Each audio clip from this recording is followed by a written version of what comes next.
I just want to know how people went from I can't feed my family, I need these food stamps, to fighting and Black Friday for items that you can't purchase with food stamps. Seems like you have way more disposable income than you want to acknowledge. You know, that is a great point because I'm not sure what you guys were doing on Black Friday, but I went out there shopping, doing the rounds a little bit, and let me tell you, every single store was packed. Every parking lot packed. You could not find a parking spot. And as I was walking around, I was thinking, I mean, obviously everyone is not on food stamps, but considering the fact that we have tens and tens of millions of people on food stamps, and considering the fact that we just went through this whole debacle with EBT and SNAP benefits just a couple of weeks ago, I thought it was odd that so many people were out Black Friday shopping. Because you just know a lot of the same people who were having meltdowns, claiming they did not know how they were going to feed their family, acting like they were going to starve to death. Some of those same people were in line at Target. They were in line at Best Buy. They were at the mall buying hood gear, city freaking clothes. You know what I'm talking about. They were all out there shopping, spending money that they have no business spending because they can't afford to feed their own kids. I have no problem with how people spend their money. But if you're out here Black Friday shopping and you can't buy your own groceries and feed your kids, then I do have a problem. Okay?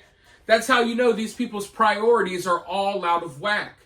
But they don't worry about things like that. They say, hey, taxpayers will pay for my groceries and I'll save up this money to go Black Friday shopping. So many hardworking Americans, they couldn't go get any Black Friday deals.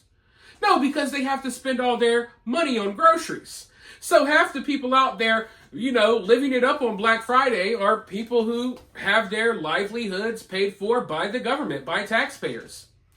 But let me tell you folks, things are about to get crazy.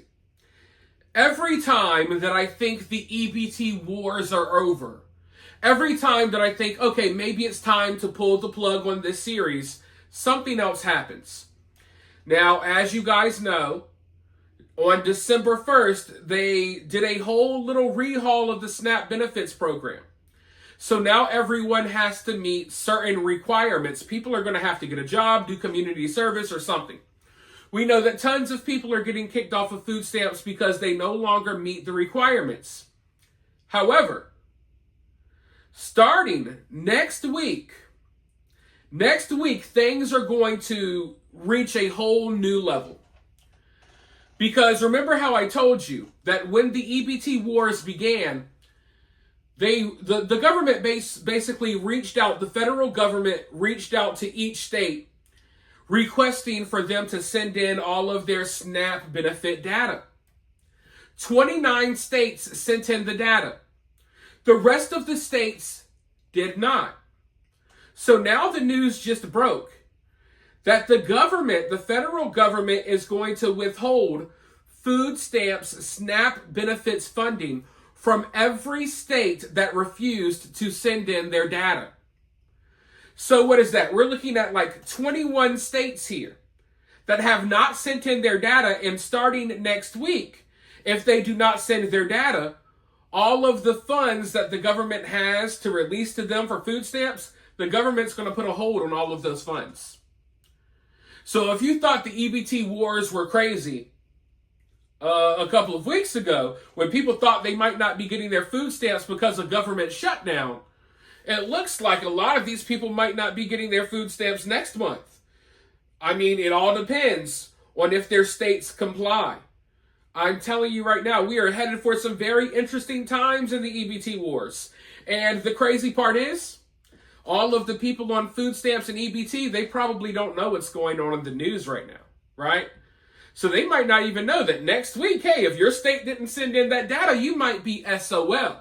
So I'm really interested in seeing how this plays out, but I have a little clip from the news where they discussed this. I want to play the clip for you. Before I do, though, make sure you hit that like button. Make sure you subscribe. Drop a comment. If you're feeling generous, you could always donate to the channel via Cash App or Super Thanks. Always greatly appreciated. But with that being said, let's roll this clip, and then I'll be right back with more. We had a couple of people receiving benefits in 6 states. In February of this year, we asked for all the states for the first time to turn over their data to the federal government, to let the USDA partner with them to root out this fraud, to make sure that those who really need food stamps are getting them, but also to ensure that the American taxpayer is protected. 21 states said yes, not surprised. 29 states said yes, not surprisingly, the red states, and that's where all of that data, that fraud comes from. But 21 states, including California, New York, and Minnesota, the blue states, continue to say no. So as of next week, we have begun and will begin to stop moving federal funds into those states until they comply and they tell us and allow us to partner with them to root out this fraud and to protect the American taxpayer. As Joe Biden was working to buy an election a year ago, he increased food stamp program funding by 40%. So now as we continue to roll that back. So this is a very big deal, ladies and gentlemen. Probably the biggest piece of news we've gotten since the EBT wars began. Because this is going to end one of 2 ways. And either way, it's going to be interesting.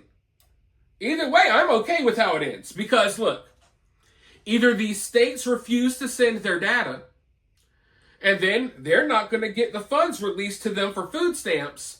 And then they're going to have people in their states going crazy, acting a fool. They're going to be threatening to rob, kill, loot. They're going to be acting the same way that we saw them act a couple of weeks ago, right? So we're looking at the possibility of all hell breaking loose once again.